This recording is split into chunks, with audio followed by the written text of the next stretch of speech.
Qu'a décidé la Chambre de première instance? Le 15 janvier 2019, la Chambre de première instance 1 de la Cour pénale internationale, à la majorité, Madame la juge Herrera Carbuccia joignant une opinion dissidente, a décidé que la défense n'avait pas besoin de soumettre des éléments de preuve supplémentaires et a acquitté M. Laurent Gbagbo et M. Charles Blé Goudet de toutes les charges de crimes contre l'humanité prétendument perpétrés en Côte d'Ivoire en 2011. Messieurs les juges Kuno Tarfusser, le juge président, et le juge Geoffrey Henderson, formant la majorité de la Chambre, ont ordonné la mise en liberté de M. Gbagbo et M. Blé Goudet. Le procureur peut demander à la Chambre que M. Gbagbo ou M. Blé Goudet soient maintenus en détention pour des raisons exceptionnelles. Les juges ont pour mandat de rendre la justice en veillant à l'équité des procédures et au plein respect des droits de l'accusé, y compris de la présomption d'innocence et également le respect des droits des victimes. Quels sont les motifs de la décision de la Chambre de première instance? Les juges de la CPI appliquent uniquement les règles juridiques pertinentes et examinent les soumissions et les éléments de preuve qui leur sont présentés dans l'affaire faisant l'objet de leur examen. La majorité des juges a considéré que le procureur n'a pas fourni des preuves suffisantes en vue de démontrer la responsabilité de M. Gbagbo et de M. Blé Goudet pour les incidents faisant l'objet de l'examen de la Chambre.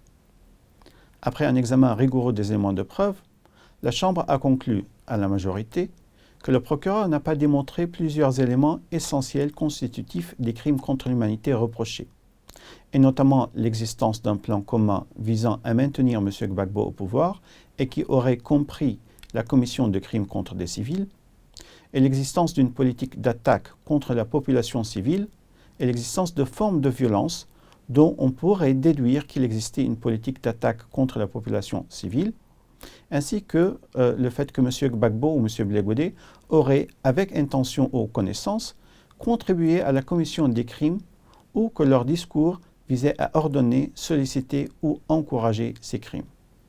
Ce sont là des éléments essentiels des crimes allégués par le procureur. Lorsque ceux-ci ne sont pas démontrés, les personnes accusées de tels crimes doivent être acquittées. Ainsi, la Chambre a estimé que la responsabilité de M. Gbagbo et de M. Blé Goudet pour les crimes présumés n'était pas étayée de manière adéquate par les éléments de preuve. Une décision dûment motivée sera rendue par écrit en temps voulu. Le procureur peut-il faire appel de la décision d'acquittement? Oui, le procureur peut faire appel de la décision d'acquittement. Le délai d'appel commencera à courir à partir de la date du dépôt de la décision motivée. Il appartiendra alors à la Chambre d'appel, composée de 5 autres juges, de statuer sur cet appel. Qu'adviendra-t-il des victimes participantes à cette affaire? La Chambre de première instance 1 a noté le conflit politique ayant eu lieu dans le contexte des élections présidentielles au cours desquelles plusieurs incidents violents ont eu lieu à Abidjan et dans d'autres parties du pays. Toutefois, l'affaire examinée par la Chambre de première instance 1 était limitée aux crimes contre l'humanité prétendument commis au cours de 5 incidents spécifiques.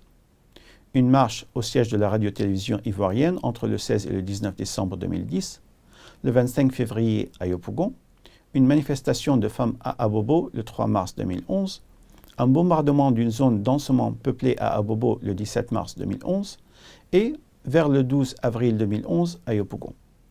Les éléments de preuve présentés par le procureur n'étaient pas suffisants selon la majorité pour conclure que M. Gbagbo et M. Blé Goudet seraient pénalement responsables des crimes contre l'humanité prétendument commis au cours de ces incidents spécifiques. La décision de la Chambre de première instance 1 est sans préjudice des possibles enquêtes nationales ou de procureurs de la CPI en dehors de ce cadre-là. Le procureur peut interjeter appel de cette décision. Les victimes, sous réserve de la décision de la Chambre d'appel, peuvent être autorisées à continuer à participer à la procédure d'appel représentée par leur avocat. Il appartiendra alors à la Chambre d'appel de statuer sur le fond de l'appel et de décider si la décision de la Chambre de première instance 1 d'acquitter M. Gbagbo et Blé Goudet est exempte d'erreur. Selon la jurisprudence de la Cour ne peut ordonner des réparations que lorsque les accusés sont condamnés. Toutefois, si la décision d'acquittement devenait définitive, c'est-à-dire finale à la suite de la procédure d'appel, cela n'empêchera pas le Fonds au profit des victimes, qui est une institution distincte et indépendante au sein du système de statut de Rome, d'envisager d'apporter un soutien aux victimes dans le cadre de son mandat d'assistance, et ce même en l'absence des réparations ordonnées par les juges. Quand M. Gbagbo et M. Blé-Goudé seront-ils mis en liberté? Retourneront-ils en Côte d'Ivoire? La Chambre de première instance 1 a ordonné la mise en liberté immédiate de M. Gbagbo et de M. Blé-Goudé. Cependant, le procureur peut demander à la Chambre que M. Gbagbo et ou M. Blé-Goudé soient maintenus en détention pour des raisons exceptionnelles. La Chambre de première instance 1 se prononcera ensuite sur une telle demande et sa décision peut faire l'objet d'appel devant la Chambre d'appel. Si les juges décidaient finalement de mettre M. Gbagbo et M. Blé-Goudé en liberté, ils seraient libérés sur le territoire d'un État qui accepterait de les recevoir une fois que les mesures nécessaires auraient été mises en place. Le lieu de leur mise en liberté dépendra de leurs observations et de l'accord de l'État ou des États concernés. M. Gbagbo et M. Blé-Goudé peuvent-ils demander une indemnisation pour le temps passé en détention? Conformément à l'article 85, paragraphe 3 du Statut de Rome, dans des circonstances exceptionnelles, et si la Cour constate, au vu de faits probants, qu'une erreur judiciaire grave et manifeste a été commise, la Cour peut, à sa discrétion, accorder une indemnité à une personne qui avait été placée en détention. Si une demande en ce sens était présentée, il appartiendrait à la Cour de vérifier ces critères et de décider, à sa discrétion, d'ordonner ou non une indemnisation pour le temps passé en détention. Quel est l'impact de cet acquittement sur l'affaire à l'encontre de Simone Gbagbo? Les deux affaires sont indépendantes et devant des chambres différentes.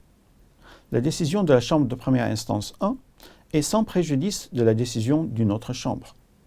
Le 11 décembre 2014, la Chambre préliminaire 1 a rendu sa décision concernant l'exception d'irrecevabilité soulevée par la Côte d'Ivoire dans l'affaire concernant Simone Gbagbo. La Chambre a jugé l'affaire recevable devant la CPI et elle a conclu que la Côte d'Ivoire n'avait pas démontré que l'affaire, telle que portée devant la Cour, faisait l'objet d'une procédure nationale au sens de l'article 17 du Statut de Rome.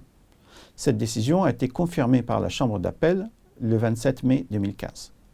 Par la suite, la presse a rapporté à plusieurs reprises que les autorités judiciaires ivoiriennes auraient rendu des décisions à l'encontre de Simone Gbagbo au sujet des crimes contre l'humanité. C'est pourquoi la Chambre préliminaire de la CPI a demandé des informations sur tout acte susceptible d'avoir une incidence sur la recevabilité de l'affaire qui aurait été présentée par les autorités judiciaires ivoiriennes après le 11 décembre 2014, date à laquelle la Cour s'est prononcée sur la recevabilité de l'affaire concernant Simone Gbagbo. La Chambre préliminaire a donc ordonné au greffier de la CPI de demander aux autorités nationales ivoiriennes compétentes de lui fournir, dans les plus brefs délais, les informations et documents pertinents, y compris les copies des décisions et autres actes des autorités nationales concernant les procédures nationales à l'encontre de Mme Simone Gbagbo. La Chambre préliminaire décidera des mesures à prendre après réception de ces documents.